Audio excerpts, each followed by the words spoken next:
Assalamualaikum warahmatullahi wabarakatuh. Selamat bertemu kembali di sesi e-learning Sejarah Perkembangan Falsafah dan Sains.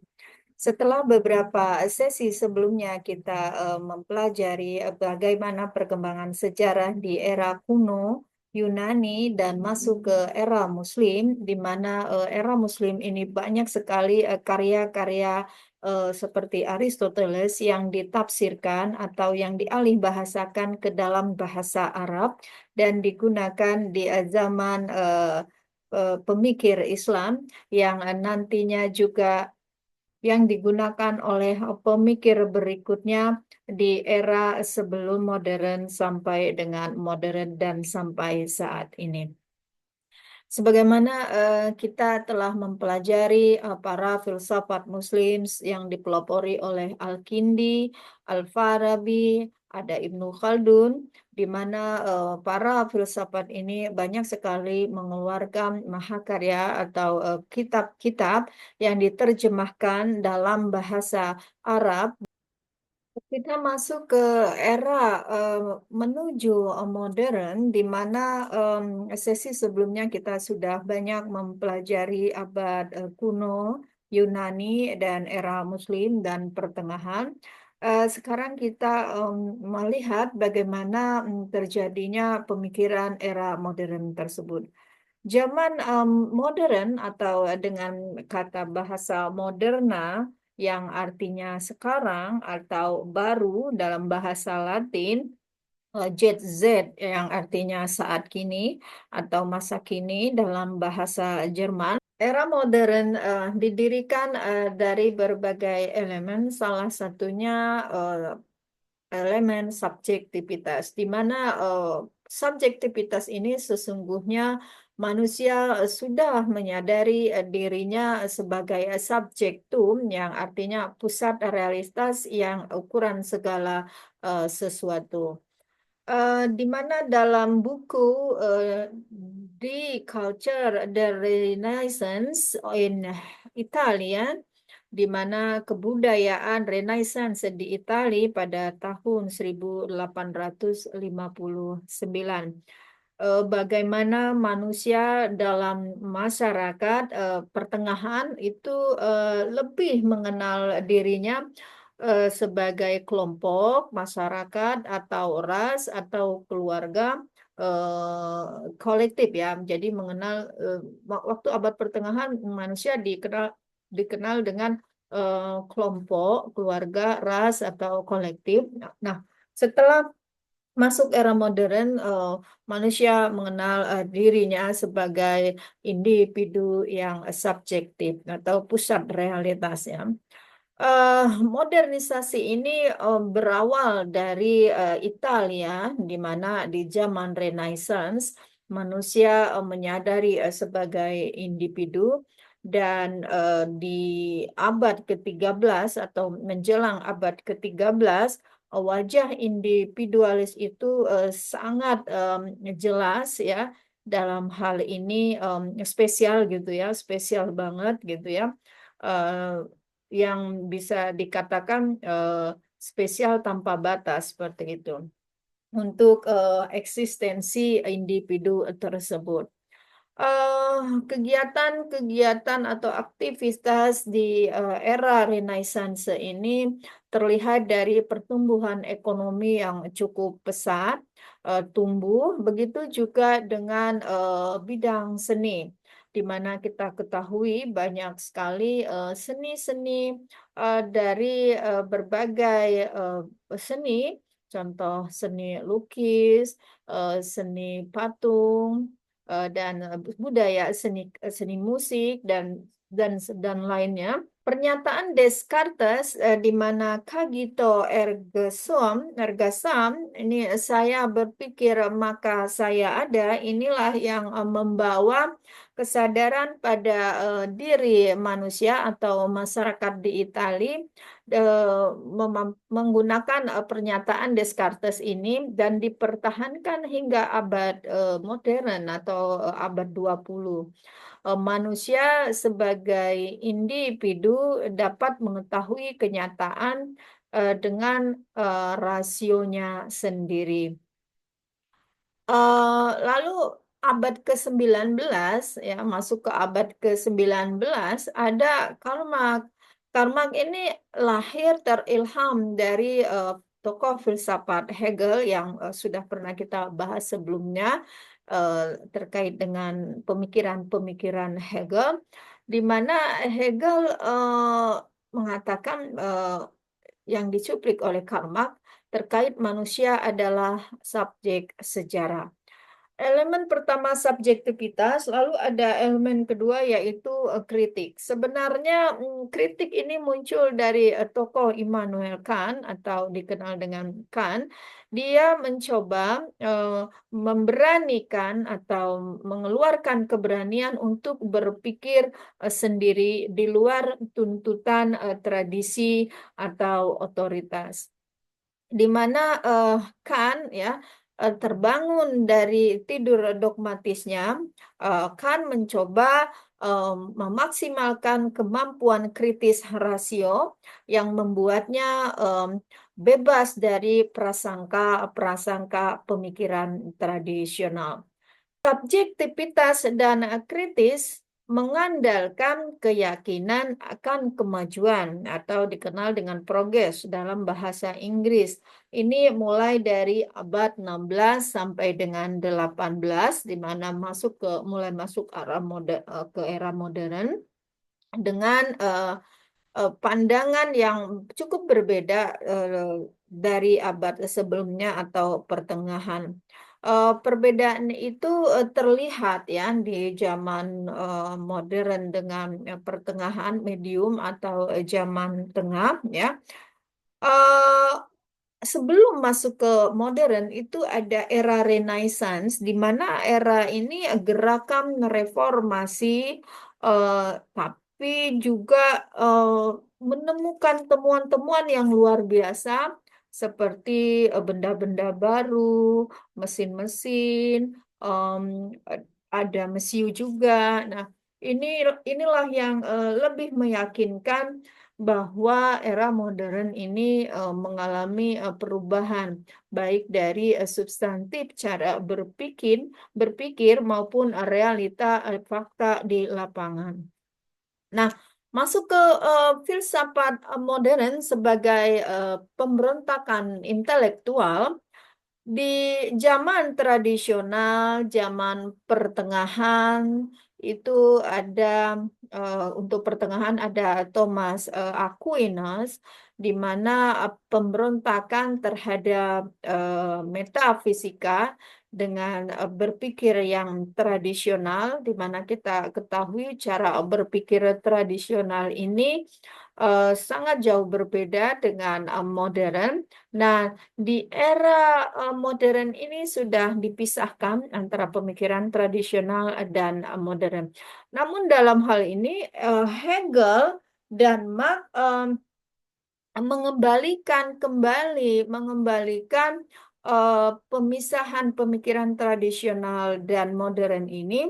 Artinya dia mengambil kembali metafisis itu dari puing-puing kehancuran. Mungkin teman-teman masih ingat pembahasan saya di sesi filsafat pemikir tokoh Hegel, di mana dia mengatakan ada yang terlepas dari keimanan hamba-hambanya, lalu inilah yang mengakibatkan manusia melakukan introspeksi, dan introspeksi inilah yang disebut oleh Hegel alienasi. Alienasi ini sebenarnya juga untuk mencari kebenaran, dan kembali kepada agamanya, sehingga tidak terlepas antara hamba dan tuannya atau Tuhannya. Ilmu pengetahuan modern perintisnya diantaranya Galileo Galilei, lalu Bacon, Descartes. Intinya filsafat modern ini adalah untuk mengetahui, maka diperlukanlah tindakan dari teori. Nah, abad ke-18 itu ada John Locke, ada Adam Smith yang mereka juga sebenarnya sibuk mencari apa, eee, ke kesamaan hak gitu ya terhadap, hak-hak pribadi gitu ya. Nah, dan ini dibantah ya, dibantah, dilawan oleh Marx, di mana ternyata kata Marx, hak pribadi inilah yang menjadi, biang kerok adanya penindasan, dalam masyarakat ya. Sehingga Marx, ingin, mengembalikan yang tadi bersama dengan Hegel, puing-puing metafisika itu, dikembalikan lagi. Lalu ada gerakan humanisme. Sebenarnya gerakan humanisme ini, melihat kondisi pemikiran di zaman era Renaissance, mereka melihat, "Kok gini ya?" Gitu ya. Nah, akhirnya, mereka, menemukan atau ingin kembali ke masa lampau.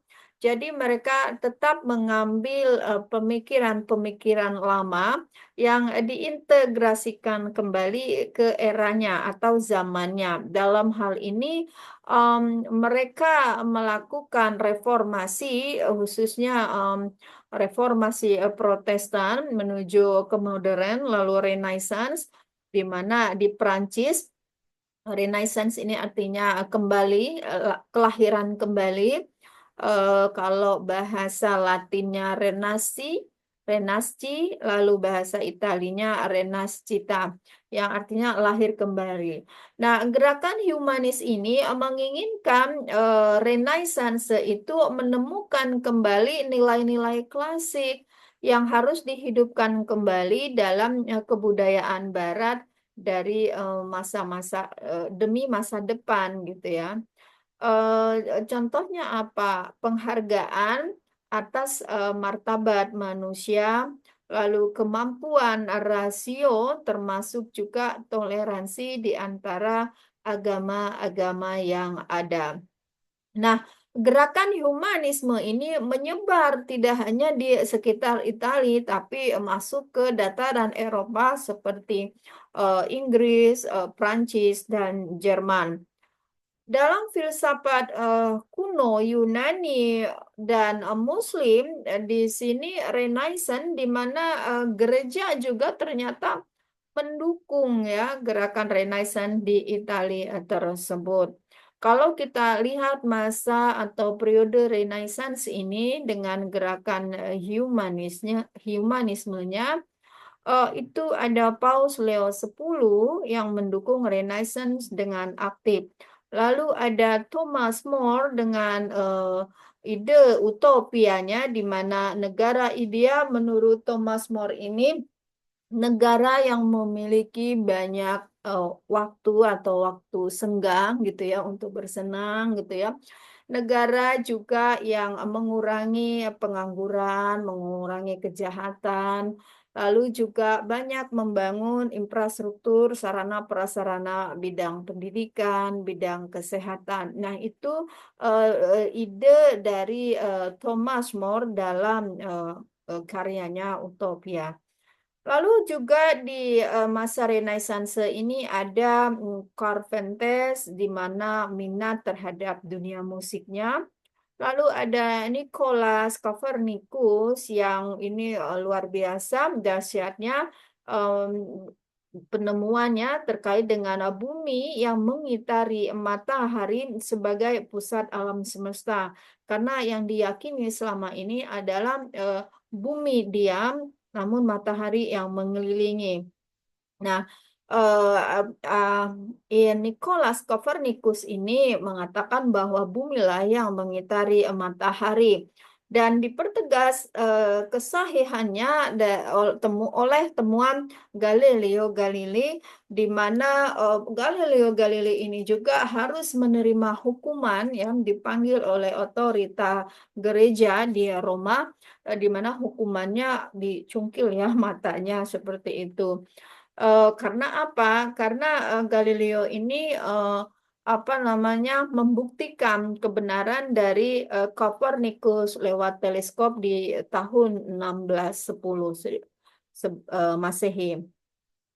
eh ya, yang dilakukan tokoh-tokoh seperti Galileo ini sebenarnya karena observasi empirisnya.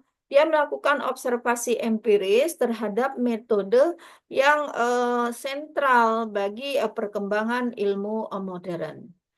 Lalu ketika kita melihat era Renaissance dan humanisme ini menurut beberapa pendapat ini adalah gerakan kaum elit. Ya, elit karena yang melakukan pada para kaum intelektual. Nah, lalu muncullah gerakan massa atau yang melibatkan banyak masyarakat atau yang melibatkan banyak massa.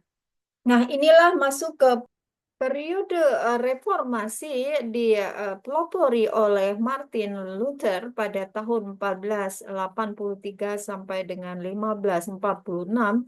Sebenarnya ini sama dengan pemikir-pemikir sebelumnya di mana ada rasa ketidakpuasan lalu mengkritik pemikir-pemikir atau otorita yang memiliki kebijakan seperti itu ya. Nah, Martin Luther ini mengkritik gereja, lalu protes, dan ternyata banyak yang mendukung dari masyarakat, khususnya dari kalangan menengah dan bawah. Nah, kalau kita melihat bagaimana atau apa yang terjadi di era Nusantara di periode ini ya, di tahun 1511 itu ternyata Portugis menaklukkan Malaka, lalu di tahun 1546 itu Franciscus Saperius mengkristenkan Ambon, Ternate. Lalu di 1602 VOC mendirikan pos dagang di Gresik dan mulailah kolonialisasi gitu ya, kolonialisme. Lalu di tahun 1615 Spanyol menaklukkan Ternate dan Tidore. Lalu di tahun 1619 Belanda mengubah Jayakarta menjadi Batavia, namun sebelumnya di tahun 1615 juga mulai ada penyiaran agama Protestan oleh Belanda di Nusantara. Nah, periode-periode pencerahan itu dari era periode pencerahan di Inggris, lalu di Prancis, lalu di Jerman. Nah, ini memunculkan beberapa konsep ide pemikiran filsafat, salah satunya terkait dengan rasionalisme dan empirisme yang digagas oleh Immanuel Kant. Sebagaimana penjelasan sesi e-learning sebelumnya, kita sudah membahas tokoh Immanuel Kant dengan filsafat pemikirannya. Sebenarnya di sini Immanuel kan mengkritisi juga bagaimana di eranya itu dia melihat ada sesuatu yang perlu dirubah seperti itu ya. Nah, Immanuel kan ini mengajukan 3 pertanyaan. Yang pertama, apa yang dapat saya lakukan? Lalu yang kedua, apa yang seharusnya saya lakukan? Lalu yang ketiga, apa yang bisa saya harapkan? 3 pertanyaan inilah yang mengantarkan Immanuel Kant dalam proses pencarian kebenarannya atau kan memeriksa atau mencari kesahihan intelektual atau pengetahuannya melalui 3 pertanyaan tersebut. Kan juga mengutarakan terkait dengan transendental, di mana ini murni dalam diri subjek pengetahuan. Filsafatkan sendiri, ya pengetahuan itu bersintesis di antara unsur-unsur a priori dan a posteriori. Kritikan ini sebenarnya ya sekali lagi ya dia ingin menyelidiki pengetahuan dan menguji kesahihan dari pengetahuan tersebut. Nah, sekarang kita masuk ke positivisme. Positivisme di mana Auguste Comte yang menjadi bapak positivisme di tahun 1789 sampai 1557 Kita akan masuk ke slide. Oke, pemikiran positivisme Auguste Auguste Auguste Comte ini sebuah analisis problematik dan kritik dari Auguste Comte. Auguste Comte di mana dia hidup tahun 1798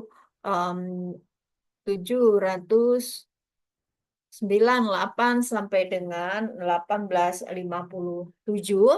Dikenal sebagai bapak positivisme yang memandang bahwa ilmu pengetahuan harus didasarkan pada fakta empiris dan metode ilmiah. Definisi positivisme adalah di mana sistem filsafat yang dikembangkan Auguste Comte yang menekankan pentingnya ilmu pengetahuan empiris dan observasi sebagai cara terbaik untuk memahami dunia dan masyarakat. Positivisme merupakan landasan bagi metode ilmiah modern dan memiliki karakteristik utama sebagai pendekatan berbasis fakta yang menolak spekulasi metafisik dan teologis. Prinsip-prinsip utama di dalam positivisme ada hukum 3 tahap menurut Auguste Comte, di mana hukum 3 tahap ini adalah teori fundamental yang menjelaskan perkembangan intelektual manusia, baik secara individu maupun kolektif, dalam memahami dunia. Menurut Comte, sejarah intelektual umat manusia melewati 3 tahap berturut-turut. Yang pertama teologis, metafisis, dan positif, di mana setiap tahap ini mempresentasikan pendekatan yang berbeda dalam mencari pengetahuan dan menjelaskan fenomena. Masuk ke tahap teologis, di mana August menjelaskan ada karakteristik utamanya.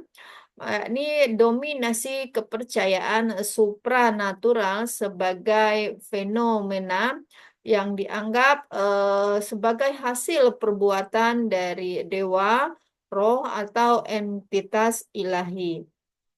Lalu ada personifikasi alam, di mana alam dan objek-objeknya diberi jiwa atau sifat manusia. Lalu tujuan utamanya tentu untuk menjawab pertanyaan mengapa sesuatu terjadi, penyebab finalnya apa gitu ya, dan dari mana. Nah, ini bagaimana sesuatu terjadi atau penyebab mekanistiknya. Nah, di sub tahap dalam tahap teologis itu ada fetisme. Benda-benda mati dianggap memiliki jiwa atau kekuatan magis. Contoh, batu dianggap sebagai makhluk yang hidup. Lalu ada politeisme, fenomena alam yang dijelaskan melalui banyak dewa yang memiliki fungsi spesifik seperti dewa hujan, dewa petir, dan lain-lain. Ketiga, monoteisme, semua fenomena dijelaskan melalui satu Tuhan yang maha kuasa dan universal. Ya, contohnya misal gempa bumi dianggap sebagai murka Tuhan. Ya, kita menerima begitu saja karena saat itu ya belum mengerti teori kenapa terjadi gempa bumi begitu ya.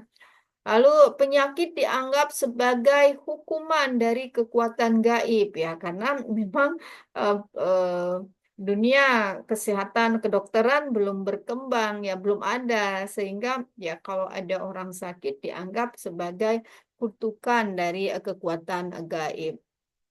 Lalu tahap metafisis ini sebenarnya juga sama, memiliki beberapa em, apa namanya tahapan ya. Yang pertama, karakteristik utamanya adalah abstraksi konseptual. Fenomena ini dijelaskan dengan esensi atau kekuatan alami yang tidak dapat diuji secara empiris. Lalu ada rasionalitas parsial, pemikiran menjadi lebih logis dibandingkan dengan tahap teologis, tetapi masih tidak sepenuhnya berbasis fakta. Lalu ada transisi ideologis, kepercayaan pada entitas supernatural mulai digantikan oleh entitas abstrak seperti kekuatan alam atau takdir. Contoh penyakit dianggap ya hasil dari ketidakseimbangan dalam tubuh tanpa bukti ilmiah yang konkret tapi ya. Lalu gempa bumi ya dianggap hasil dari kekuatan misterius di dalam bumi. Nah, kan belum diketahui ya apakah gempa bumi tektonik atau vulkanik ya. Nah, itu masuk tahap metafisis ya.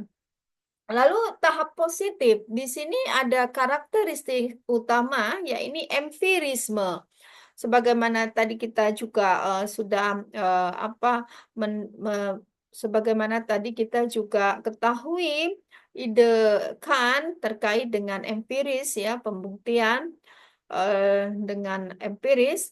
Nah, di sini Auguste Comte juga mengatakan empiris di sini pengetahuan hanya diambil dari fakta yang dapat diamati, diukur, dan diverifikasi.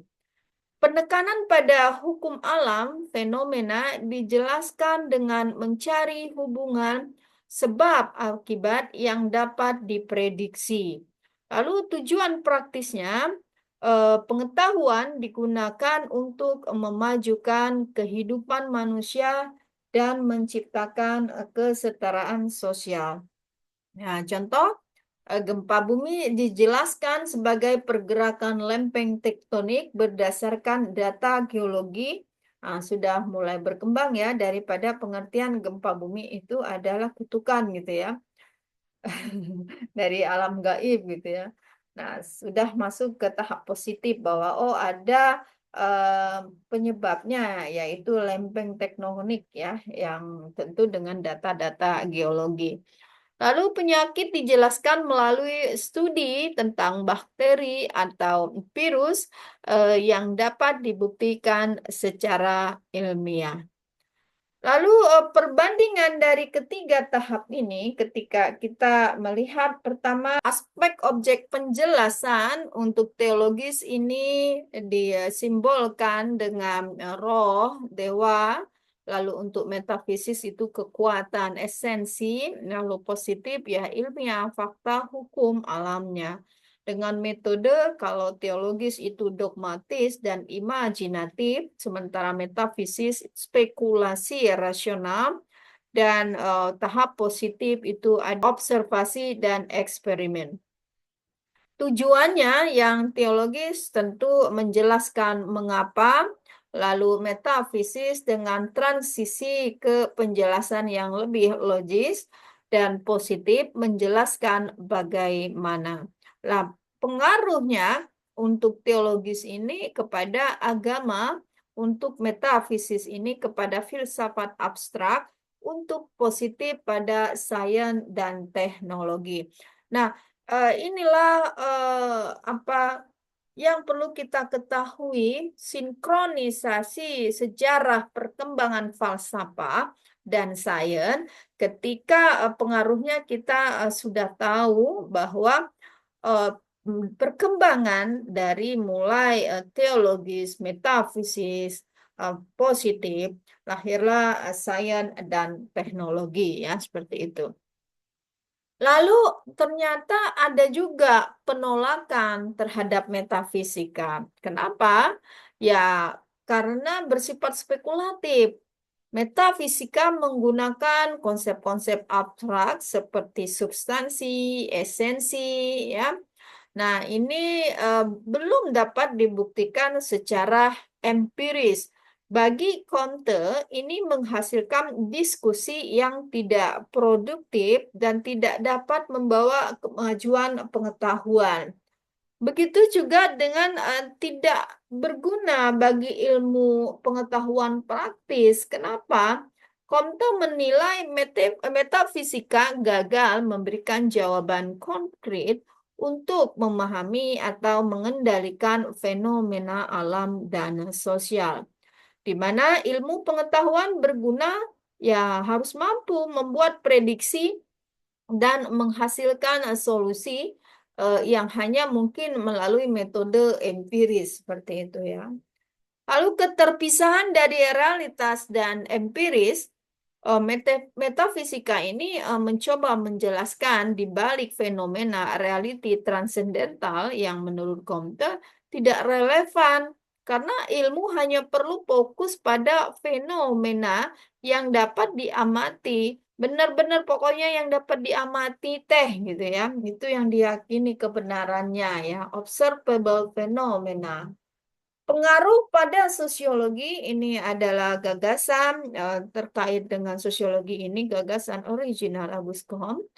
Penolakan metafisika memungkinkan sosiologi sebagai ilmu positif berkembang dengan metode ilmiah untuk mempelajari masyarakat. Lalu sebagai landasan utama, di dalam pandangan positivisme, pengetahuan berbasis fakta empiris, Comte juga menegaskan bahwa hanya ilmu yang didasarkan pada fakta-fakta empiris yang dapat diandalkan. Nah, observasi, eksperimen, dan dedukasi logis menjadi alat utama dalam memperoleh pengetahuan yang valid. Tujuan ilmu memprediksi dan mengendalikan ya, prediksi dan mengendalikan. Ilmu tidak hanya bertujuan untuk memahami fenomena, tetapi juga untuk memprediksi dan mengendalikan realitas demi kepentingan manusia. Contoh ilmu cuaca dapat memprediksi badai dan membantu masyarakat mempersiapkan diri. Penolakan terhadap spekulasi, Comte menolak penjelasan yang bersifat spekulatif seperti dalam agama atau metafisika karena dianggap tidak membawa manfaat praktis. Keilmuan progresif, di sini esensi keilmuan progresif, perkembangan pengetahuan manusia. Comte juga meyakini bahwa proses linear progresif di mana manusia terus meninggalkan cara berpikir yang lebih primitif menuju metode yang lebih maju dan ilmiah. Nah, pengetahuan ini berkembang dari spekulasi menuju fakta empiris. Masyarakat berkembang dari kekacauan intelektual menuju tatanan yang terorganisir melalui ilmu. Nah, optimisme terhadap ilmu pengetahuan, ya ilmu juga dianggap sebagai motor utama kemajuan masyarakat. Lalu pengetahuan baru tidak menggantikan yang lama secara total, melainkan melengkapinya dalam kerangka yang lebih komprehensif. Jadi melengkapi ilmu yang ada gitu ya, jadi tidak menggantikan. Agus Comte juga menjelaskan sosiologi positif di mana menurut Agus Comte sosiologi positif ini adalah konsep yang diperkenalkan oleh Agus Comte untuk menjadikan sosiologi sebagai ilmu yang ilmiah dan sistematis sesuai dengan ilmu alam. Comte percaya bahwa masyarakat harus dipelajari berdasarkan fakta empiris, eh, pengamanan sistematik, dan metode ilmiah, bukan melalui spekulasi metafisik atau teologis. Dengan demikian, sosiologi bertujuan untuk memahami, memprediksi, dan mengontrol fenomena sosial demi menciptakan harmoni sosial. Nah, di dalam sosiologi positif, dalam praktiknya ada pendekatan empiris di mana sosiologi positif mengandalkan data-data fakta untuk menyusun teori sosial. Lalu contohnya ya studi statistik tentang tingkat kejahatan untuk memahami pola penyebabnya. Nah, penggunaan sosiologi untuk reformasi sosial contohnya, di mana sosiologi positif juga membantu merancang kebijaksanaan atau kebijakan publik yang berbasis bukti, evidence based policy ya. Lalu contohnya analis kemiskinan untuk merancang program bantuan sosial.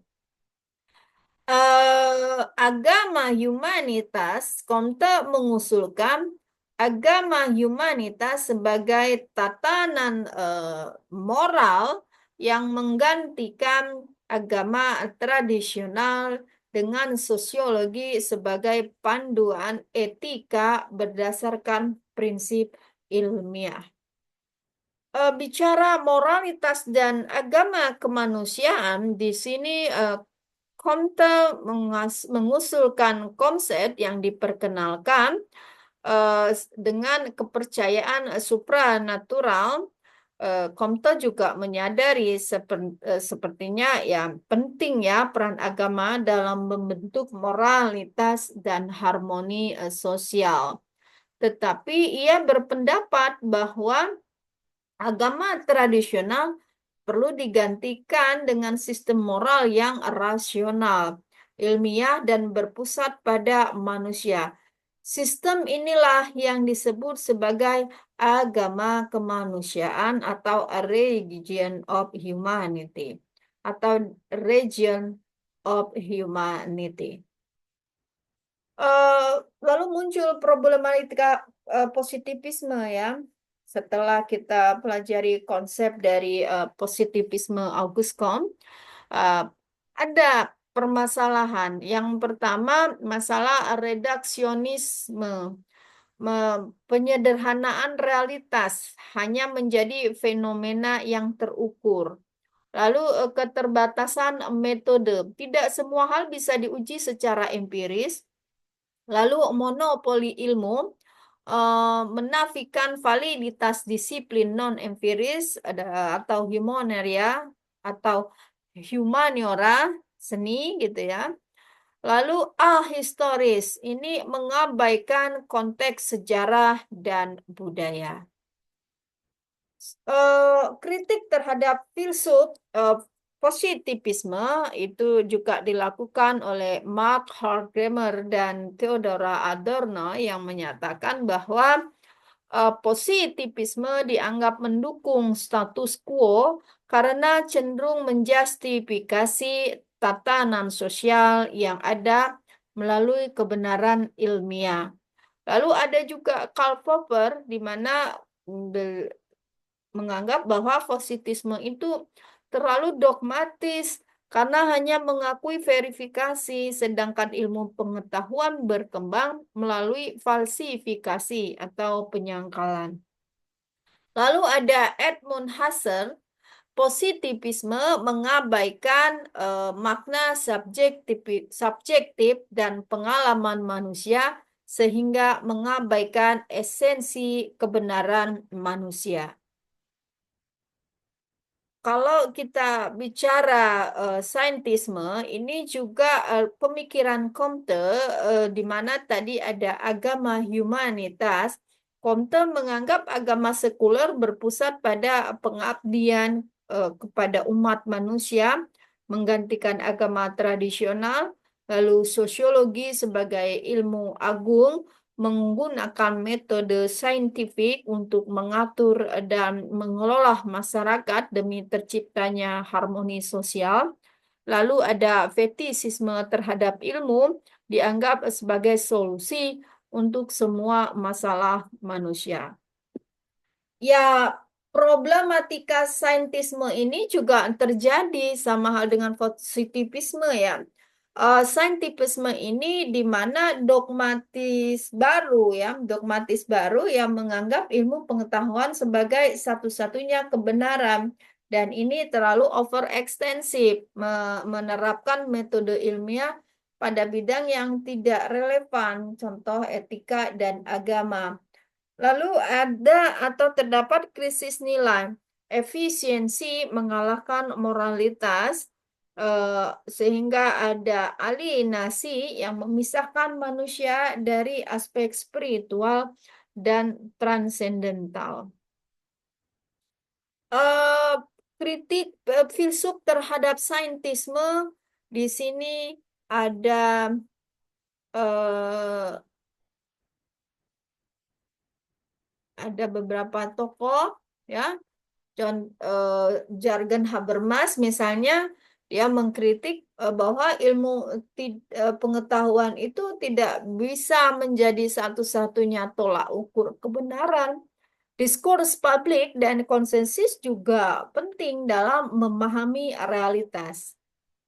Lalu ada Charles Taylor, di mana saintisme mengabaikan dimensi moral dan transendental manusia, sehingga tidak mampu menjawab pertanyaan mendalam tentang makna hidup.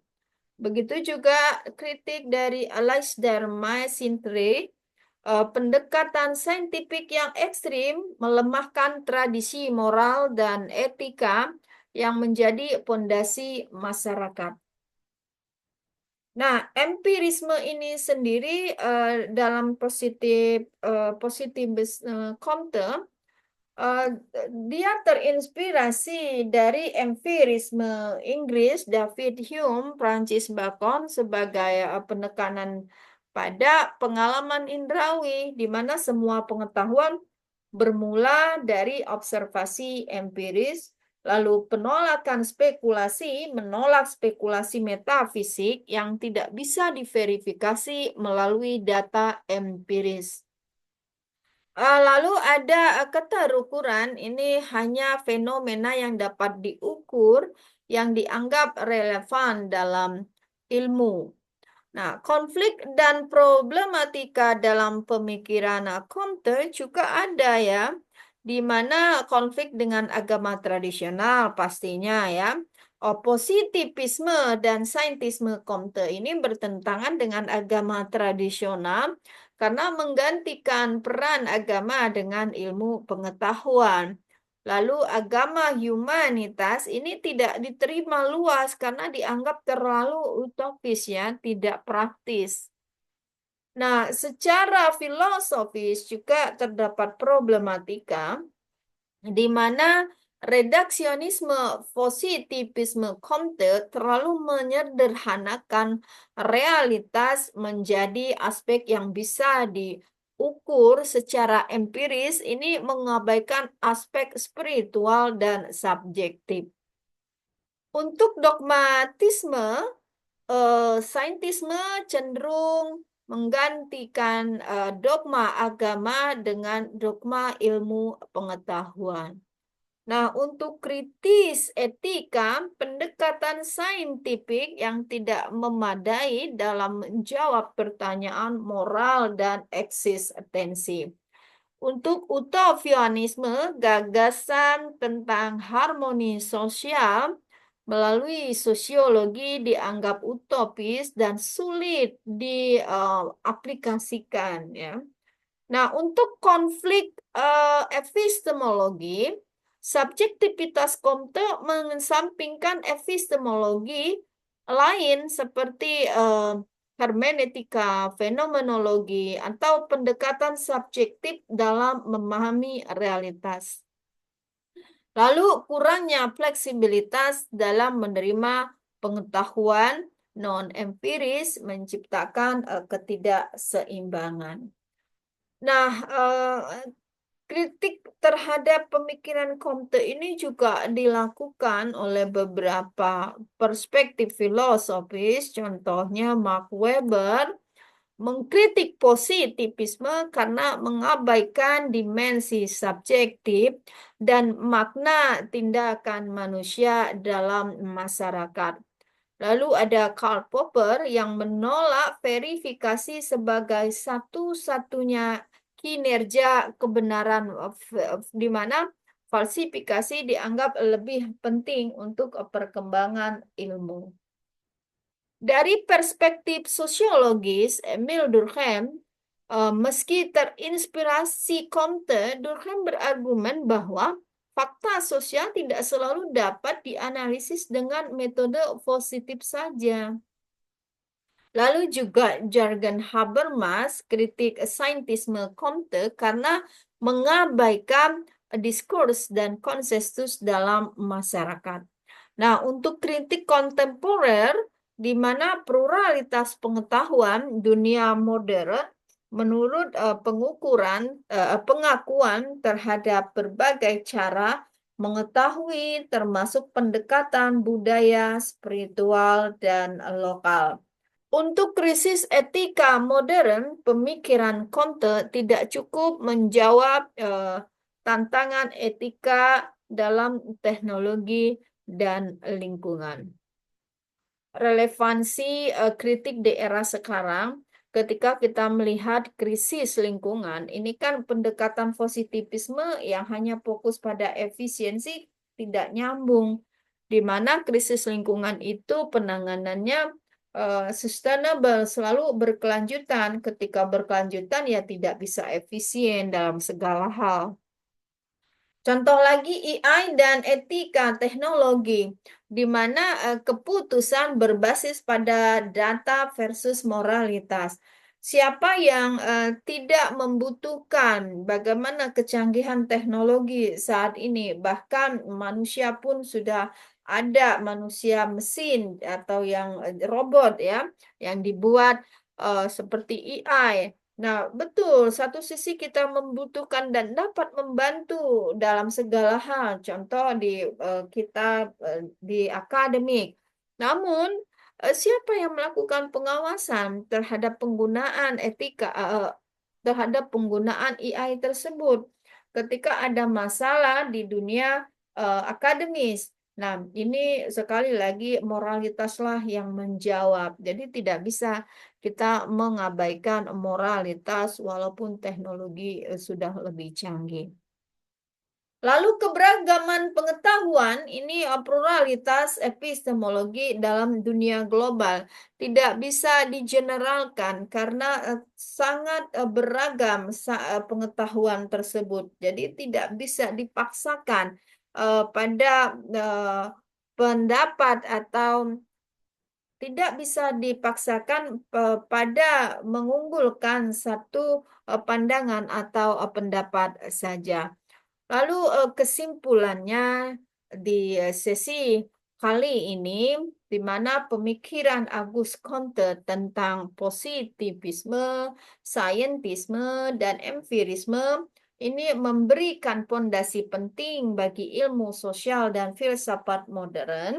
Namun pendekatannya eh, menghadapi kritik besar karena terlalu dogmatis, reduksionis, dan tidak holistik, dan hal ini mengajarkan perlunya pandangan yang lebih inklusif dan seimbang dalam memahami realitas. Demikian teman-teman sesi e-learning kita pada kali ini. Semoga bermanfaat. Saya akhiri. Wassalamualaikum warahmatullahi wabarakatuh.